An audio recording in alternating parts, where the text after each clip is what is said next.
Speaking to Spin, Eminem once said, "Eventually, I might need some drama in my life to inspire me." Well, he got what he wanted. In 2002, amidst a storm of controversy and fame that would have toppled any ordinary man, Eminem did the extraordinary. Instead of buckling under pressure, he channeled every ounce of chaos into one of the most pivotal albums of his career, The Eminem Show, an album that wasn't just a collection of tracks, but a blistering commentary on fame, family, and the American dream turned upside down. Behind the curtains of this multi-platinum masterpiece was a man wrestling with his new reality as the world's most famous rapper, while lawsuits, family conflicts, and the pressures of fame were all building up. How did Marshall Mathers confront his reality? By making an album that was as much a personal confession as it was a cultural phenomenon. Today we dive deep into the Eminem Show, exploring the turmoil and triumphs that shaped this iconic album. Are you ready to take a step behind the curtain of one of the most amazing shows in music history?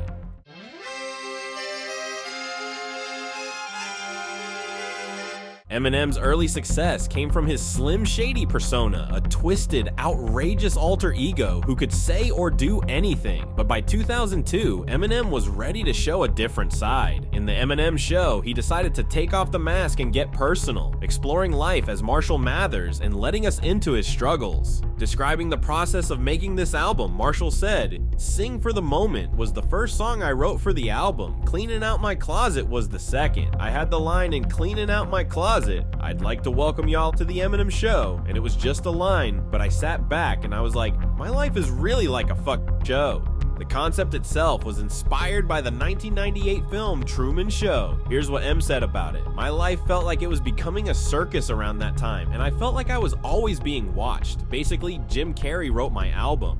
This falls in line with the film's plot, where Jim Carrey plays a man unwittingly living inside a TV show where his life is broadcast to viewers around the world every day. But what was happening in Eminem's life at the time that made him shift from Slim Shady's antics to something so serious and personal? Let's get into the challenges he was facing. I'm a soldier. I'm a soldier.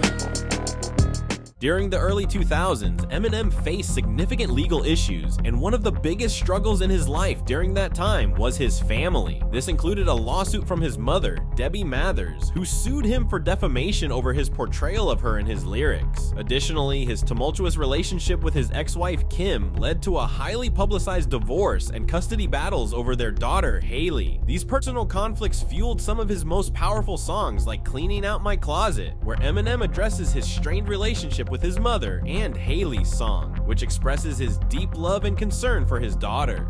In Cleaning Out My Closet, he doesn't hold back, confronting his mother for the neglect and emotional pain he says she put him through. You can feel the weight of his words when he spits lines like, "I'm sorry, mama, I never meant to hurt you."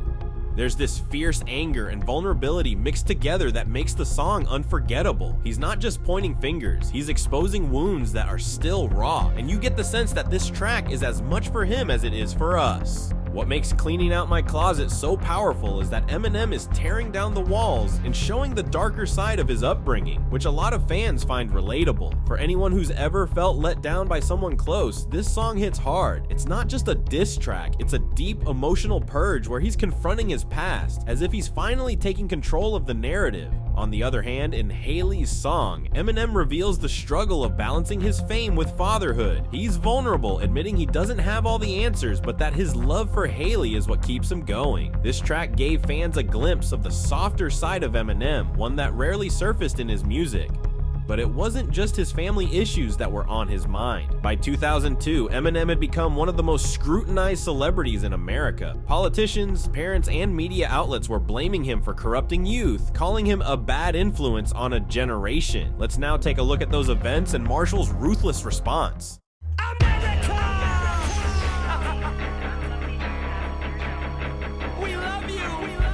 On the Eminem Show, Eminem doesn't just talk about his personal struggles. He also goes after the fame machine and the media that constantly dissected his life. Tracks like White America and Say Goodbye Hollywood capture his frustration with being in the public eye and the toll it's taken on him. In White America, Eminem spits with an almost ironic tone, acknowledging how his race played a role in his acceptance in mainstream America. Look at these eyes, baby, blue, baby, just like yourself. If they were brown, shady lose, shady sits on the shelf. Here, he's addressing the fact that being a white rapper helped him gain more exposure, but he points out that this success comes with scrutiny and judgment. The song takes a critical look at how the media and society can build someone up and then tear them down, especially when it involves fame. Then in Say Goodbye Hollywood, Eminem explores the darker side of fame more personally, describing the overwhelming pressure and the isolation that come with it. The song feels almost like a confession as he contemplates leaving the industry altogether. I'm trapped, if I can go back, I never would've rapped. I sold my soul to the devil, I'll never get it back. I just wanna leave this game with level head intact. Fame to Eminem is both a blessing and a curse, and on the Eminem Show, he gives fans an unfiltered view of how heavy that burden really is.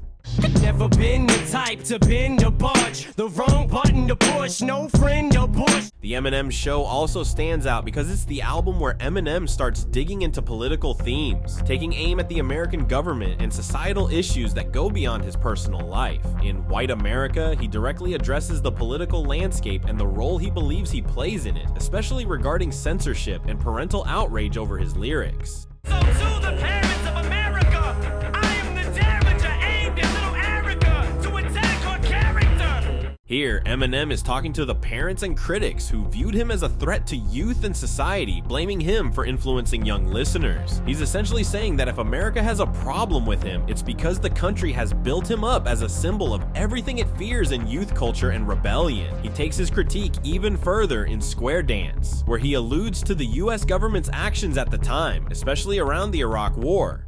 The boogie monster of rap, yeah, the man's back with a plan to ambush this Bush administration. While not an outright protest song, Square Dance has a tone of skepticism and disapproval toward the government, reflecting the doubts many Americans had about the decisions being made at the time. Through these tracks, the Eminem Show offers a unique combination of personal vulnerability and broader cultural critique, showing fans that Eminem isn't just thinking about his own life, he's also willing to comment on the larger issues around him, from fame to politics. This adds a layer of depth to the album, making it one of his most multifaceted projects and a landmark in his career.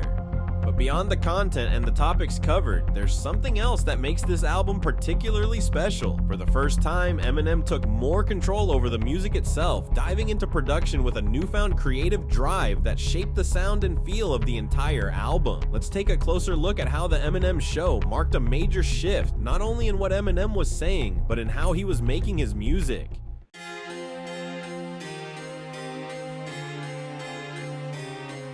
The Eminem Show wasn't just another Eminem album, it was the first time he took on a significant role behind the scenes, getting hands-on with production in a way he hadn't done before. Up until this point, Eminem had mostly collaborated with Dr. Dre on the production side, but for the Eminem Show, he wanted a more personal touch, something that allowed him to craft the album's sound with his own vision in mind. This shift gave the Eminem Show a unique, cohesive feel that separated it from his previous work.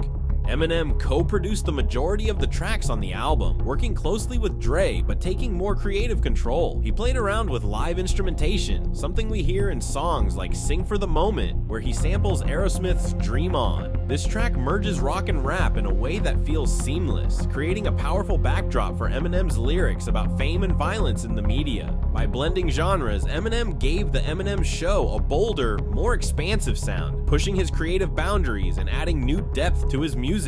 He just lets his emotions go.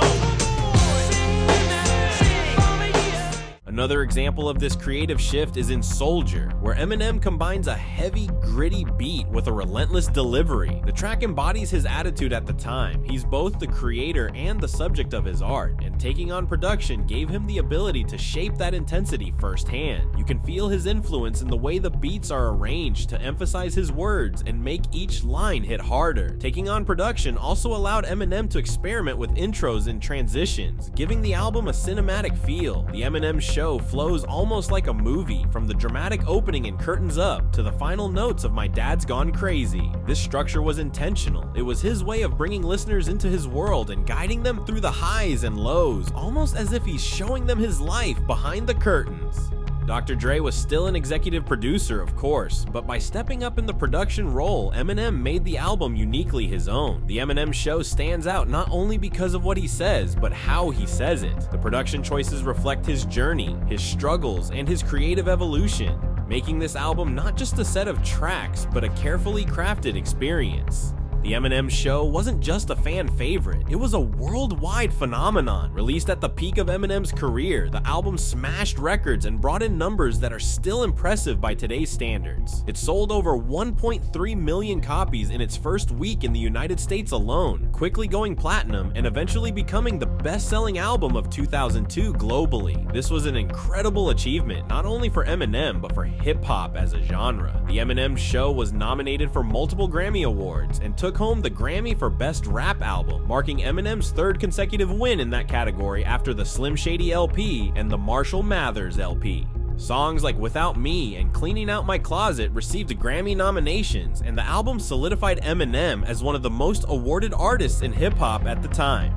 But perhaps what's most impressive about the Eminem Show is its longevity. 2 decades later, it remains a staple in Eminem's discography and is widely regarded as one of the greatest hip-hop albums of all time. Tracks from the album continue to resonate with new generations of listeners, and the Eminem Show is frequently referenced and celebrated in pop culture, keeping its influence alive. The album also appears on countless best of lists, including Rolling Stone's 500 greatest albums of all time. So what makes the Eminem Show stand the test of time is more than the record-breaking sales or the awards. It's the honesty, the vulnerability, and the way Eminem brought his world to life for all of us to see. The Eminem Show is a reminder that music can be raw, unfiltered, and unapologetically real. And as Eminem's career continues, this album remains a defining moment, a powerful piece of his legacy that's just as relevant today as it was in 2002. Thanks for watching, and if you enjoyed this trip behind the curtain, make sure to like, subscribe, and hit the bell so you don't miss out on future content. And of course, let us know in the comments, what's your favorite track from the Eminem Show, and why does it resonate with you? Until next time, Stans, peace.